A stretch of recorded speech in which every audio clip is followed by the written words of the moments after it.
Brian Oliver presents Haunting Tales of Madness! The Garage. Written by Brian Oliver. Narrated by the Necrofessor.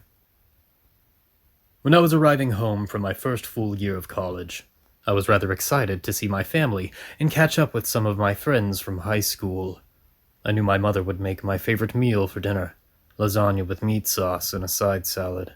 I knew my father would want to talk about how I was finding life away from home, and my brother would want me to join him for video games and perhaps a hike in the woods behind our home. My best friend Clayton would want to compare numbers, and I would tell him the same thing I told him when we were in school together. I don't want to know about your exploits, Clay. None of that came to be. I had driven home from Miskatonic, leaving about 6 in the morning. I pulled into town at roughly 2:30 in the afternoon. While I was excited to get home and see my family, I was taking my time driving and going slow enough to give a shout to anyone whom I recognized around town. My car was a real beater, and I had spent far more money than it was worth keeping the thing running. But it was mine, and I paid for it. I knew that most people would not be proud of a Geo Metro with patches of missing paint, but it was mine. I pulled into my parents' driveway and parked in front of their 2-car garage. I decided I would come in and grab my luggage later. I knew that my mother would attack me with hugs and kisses. It just was not worth the hassle of having the luggage as part of the initial scenario. I walked up to the door, expecting it to fly open before I had the chance to touch the knob. I was disappointed to find that the door locked, and the knob did not budge in my hand. I thought of 1,000 reasons for this. One that maybe I was earlier than my family expected. Perhaps they were playing a prank on me. Then the dark thoughts came. But I shook those off. I had a cell phone, and they would have called to let me know if there was a bad reason to not be home. After ringing the doorbell and giving a good few wallops on the door itself, I decided to walk around the corner of the house. I got on my tiptoes and looked in through the kitchen window. From this vantage point, I could see that the house was dark. Faintly hear my mother's old radio playing. She had always kept the radio on for her pair of Finches, which were the current lords of the house. My mother had essentially turned the living room into an aviary, and thus the Finches made it their own. My father had only allowed this because of the floor in the living room was not carpeted, and thus the bird droppings were easy to clean. I could hear the birds warbling to one another and saw the light shadows of their small bodies flying back and forth.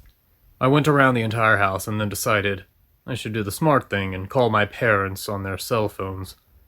It took 2 rings for a strange feeling to begin to overtake me. I moved the phone from my ear and thought I could hear something else.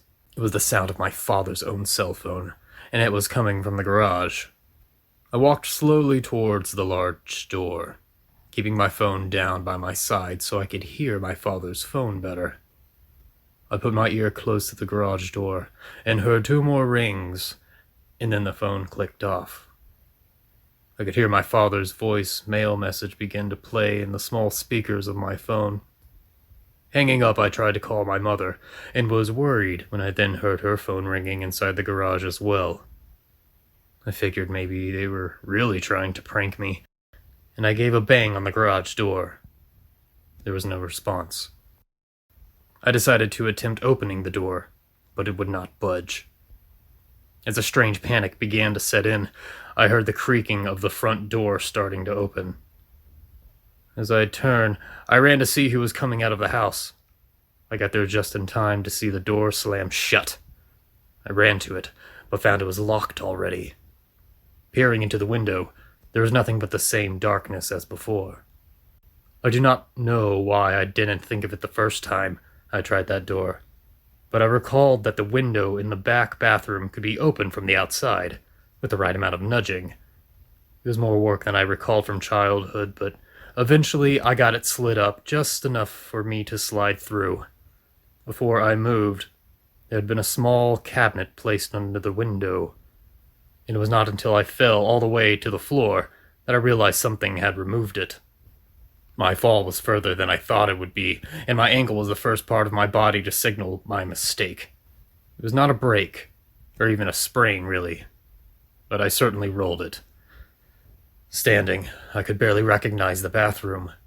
I knew my parents were updating, but all simple things I remembered from the home were gone. I walked out of the bathroom and down the hall. The carpet which was used to tickle my bare feet at night was replaced with the heated concrete. The only sounds in the house were of the finches. I walked toward the living room, and then turned left to face the interior wall that led to the garage. I opened it and stepped into the darkness. Before I could turn on the lights, the door behind me shut and held fast. I had to slowly move my hand along the wall to find the light switch. As the lights flickered, till they reached their full potential, it was still dim. I could see that the garage looked surprisingly ordinary. I wasn't sure what I had expected, but I was met with an old oil stains on the concrete, a slight smell of petrol from years of small leaks and wear and tear on the cars. There was a tool bench, which I had seen my father use since I was a boy to fix this or that and do repairs on everything from his car to our bikes and to our toys if he was able. The leaf blower and the mower were in the corner. A cheaply made plywood cabinet protected the hot water heater. Now with the light on, I tried the door again, but it would not budge. I looked to see if something had jammed, but I found zip. I walked over to the button that would raise and lower the garage door itself, and got no response. I pressed it again, was still met with silence. When I lean close to the door that leads to the house, I can hear my family. I have tried to get their attention. They seem to be ignoring me. The daytime is the worst because it's getting awfully hot. They won't open the door. And they know I need water. I need food, and I need to get out of this. Way out there, things are getting so dark. I think I'm going to starve in here. Why won't they let me out? It's getting hot again. So hot. Thirsty. This is a terrible way to die.